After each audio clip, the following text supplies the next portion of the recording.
All right, so we're gonna kick it off here. I've got a bunch of stuff I picked up recently with a lot of comic conning, of course, pretty much every day. I'm always keeping an eye out for stuff. You never know what we're gonna find.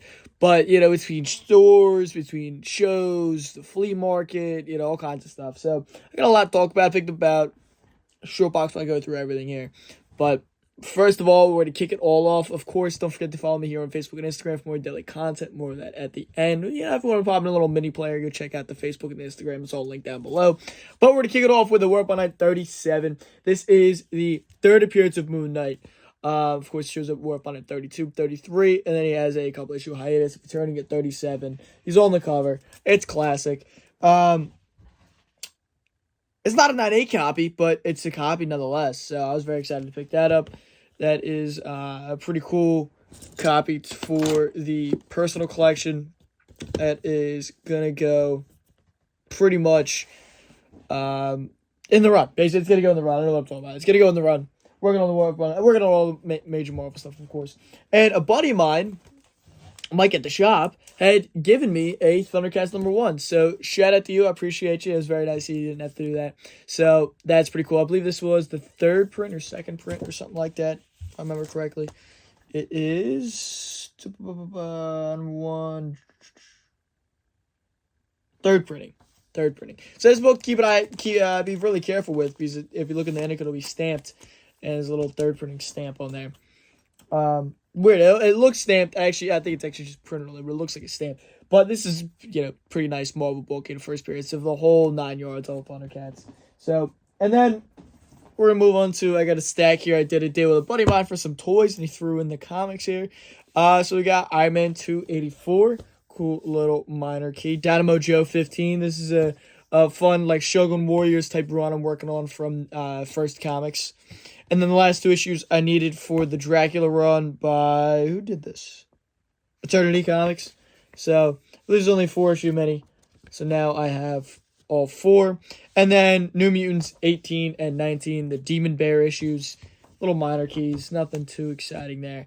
And to top it off, Hulk 254 is a beat up copy, but first periods of the UFOs nonetheless. Why not? For throw-in? Sure. I appreciate it. So those are decent little books there. And then this was a cool one. A buddy of mine, Sean, at the shop, had found this for me, the dollar bin. I didn't know this was a thing.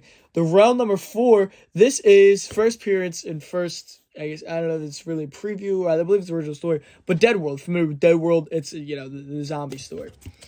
And if you check this, and ironically, this is by Arrow Comics. Yeah, Arrow Comics, who would not be publishing Dead World, but if you go to a couple pages deep, we got Black Sabbath story with, if you can see it in there, the Dead World zombie. There's No Escape, Dead World. Oh yeah, I guess Arrow Comics did. I didn't think Arrow Comics put out Dead World, but either way, this is awesome. So I had to give that a read. Pretty cool pickup there. I didn't know this existed, so this is one for the memory banks. And then I picked up I can't find the B cover, but I found both covers my A cover. Star Wars Hyperspace Stories #10. This is a little spec book. I'm not, a big guy on spec, especially on new books, but I definitely think this is one that will be worth more than cover price. This is first appearance of the Bad Batch, who already have had 2 seasons of their show. It was semi-successful over at Disney Plus. They're cool characters. There's some cool stuff there. It's a spin-off from Clone Wars Season 7, which is where they were initially introduced. So they're cool characters, and it's a cool modern first appearance. Keep an eye out for.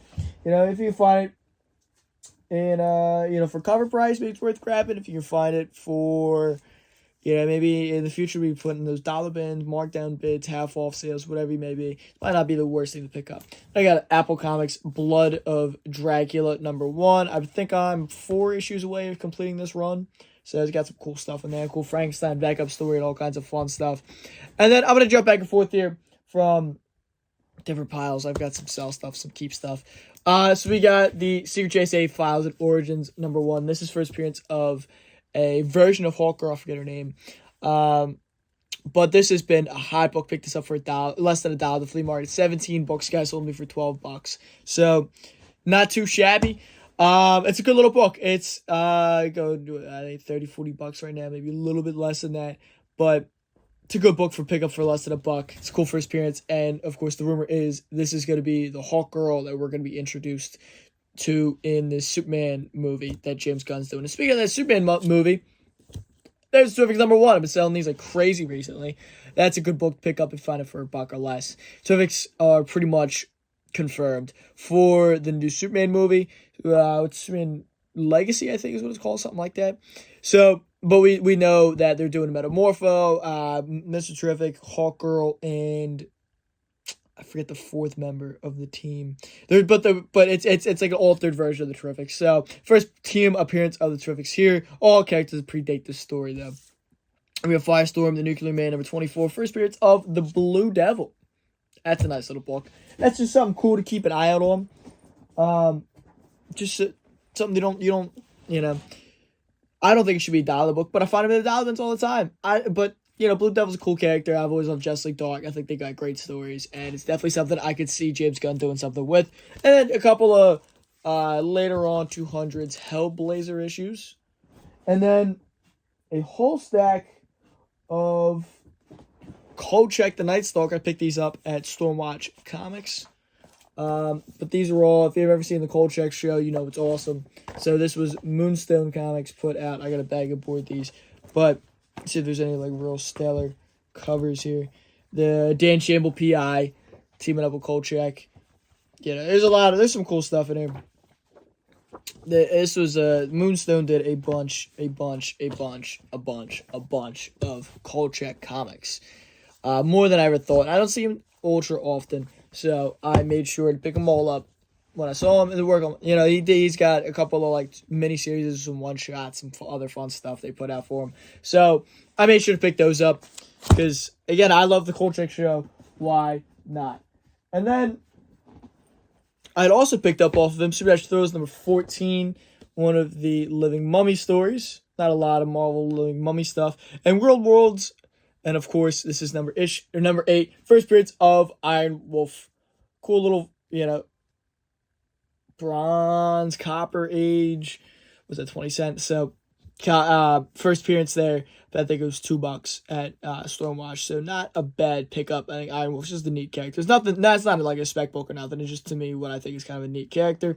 And then I picked some other cool stuff. Got ASM 160 for Spider Buggy. We got I believe this is the incentive cover for Star Trek Green Lantern #2. I believe it's the incentive cover. And then this was I'm dropping stuff.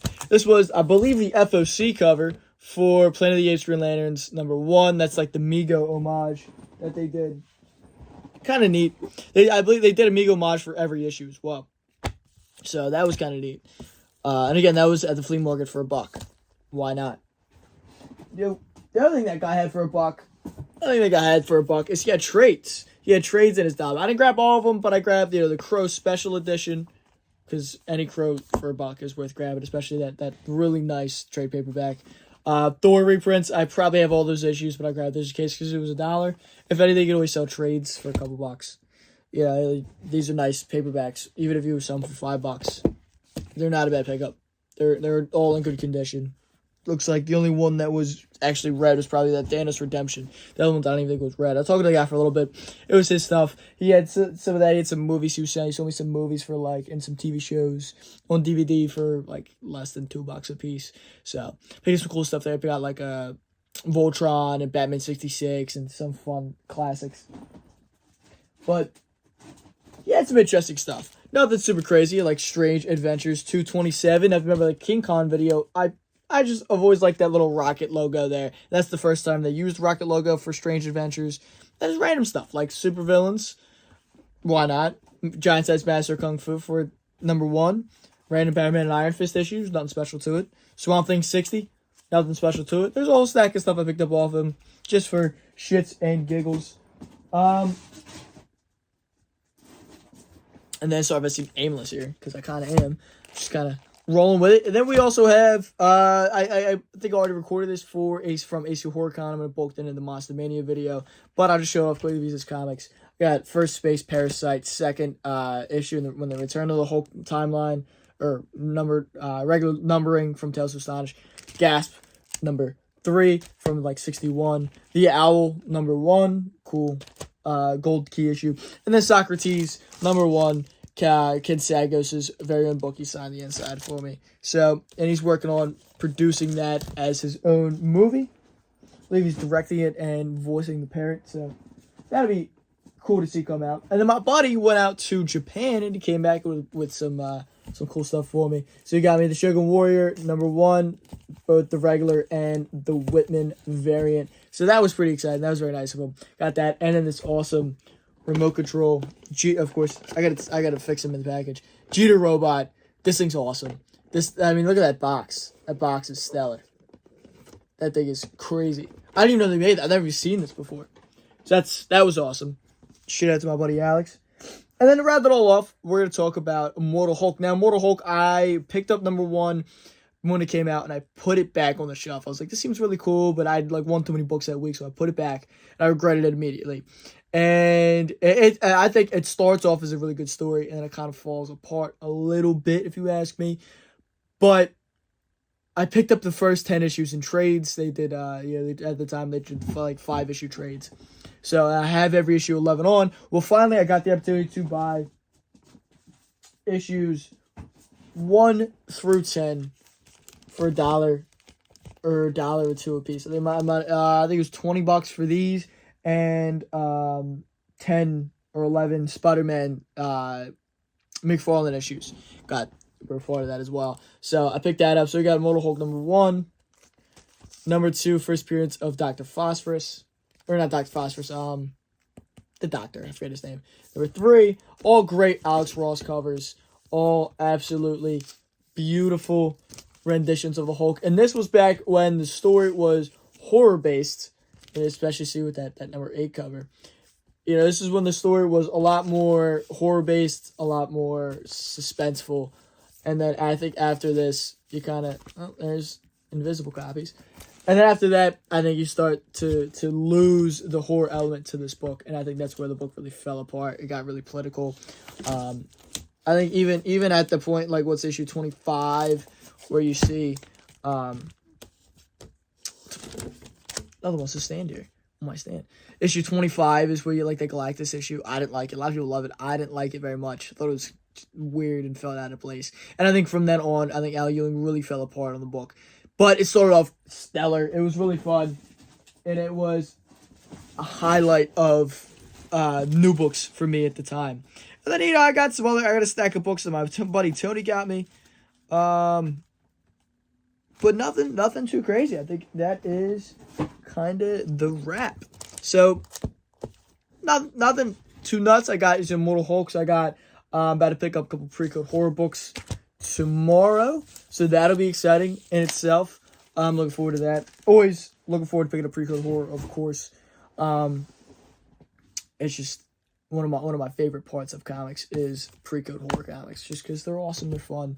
You never go wrong. I've got a couple shows coming up, but nothing too crazy. It's the end of show season and a flea market season, and it's just shop hunting time, baby. So I hope you enjoyed. If you don't already follow me here on Instagram and Facebook, I drop stuff every single day. On Instagram, I do a series called Tales from a Hunt.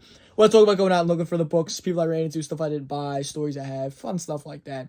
I like to post that around. On Facebook, I post a bunch of different stuff. Facebook group Fandoms Unleashed. You get a behind the scenes look at comics. We get, discussion posts all the time. You can go in there, post yourself about movies, shows, comics, whatever it may be. So that's all linked down in the description. Until next time, peace.